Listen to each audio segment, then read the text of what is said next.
What's going on, everybody? David Feldman-Makrias back with you again, and I want to talk about what happens when you cut good SEO. Okay, so SEO can mean a lot of different things to a lot of different companies and a lot of different people. SEO stands for search engine optimization, and good quality SEO. You got to look out for factors of good quality SEO because when you cut it, or when you stop utilizing good SEO in your business, in your marketing, in whatever, you will see an impact. So, what I believe as a paramount fundamental piece of SEO is content building, content creation. We do that in the form of creating blogs and creating content that actually draws people in.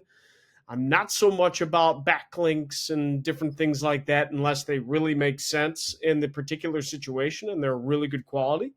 I definitely believe in content building. So this is a content building SEO example.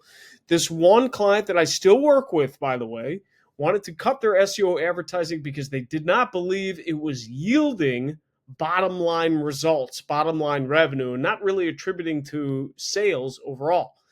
So we did inevitably, but now what we see is a trajectory of that, not a month or 3 months, 6 months. It's been longer than 6 months since they have cut SEO.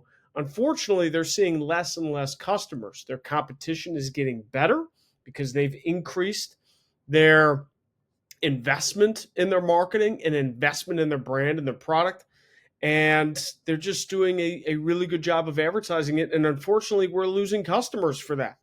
So when I look at the data, I mean, this is just a June 1 compared to June 1. I'm sorry, June 1 through June 30 compared to the same time frame last year. The number one thing I saw their new customers go down, and it's still going down.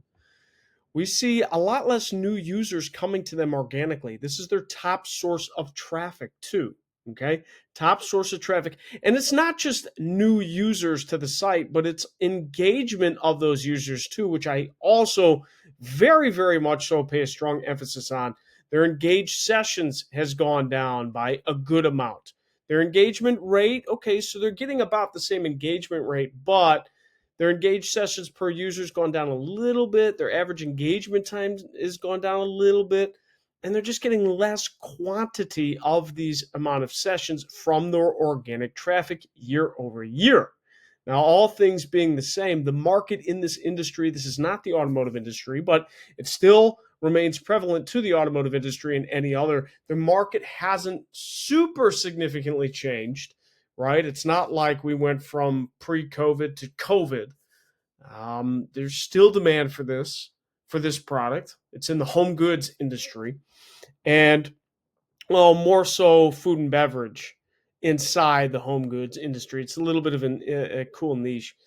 But unfortunately, we're seeing their traffic go down. And one of the reasons I think it's pertaining to our SEO content building is because when I look at a last 90-day comparison, again, I took this a couple months ago. I wanted to make a video about this more recent, but we still see the same trends.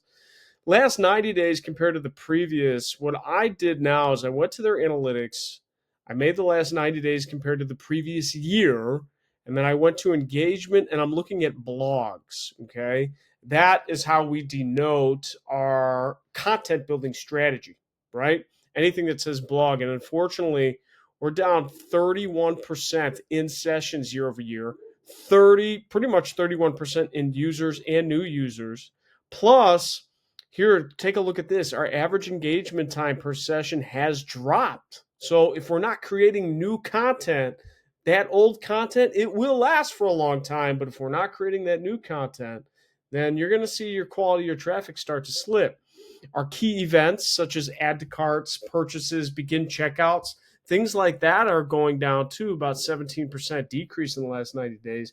Again, this was a big point of contention. It showed that the blogs led to $2,300 in tracked revenue, but the client didn't think that that was a good enough ROI. But we have to, and this was my fault too, you have to remember SEO content building, a lot of the times, especially when you're building content, it doesn't always lead to immediate revenue. It's more of, if we're thinking about the marketing funnel, it's not that bottom funnel where someone's ready to buy. It's more of that middle to top. So to see any revenue attribution like this $2,300 last year is good from a top to middle of the marketing funnel perspective. It's not really designed to be bottom of funnel, right? It's a crawl, walk, run strategy. And to see our blogs even generate any revenue, I think was a win. So it's sad to see that we're not. I do want to get this client back on SEO content building.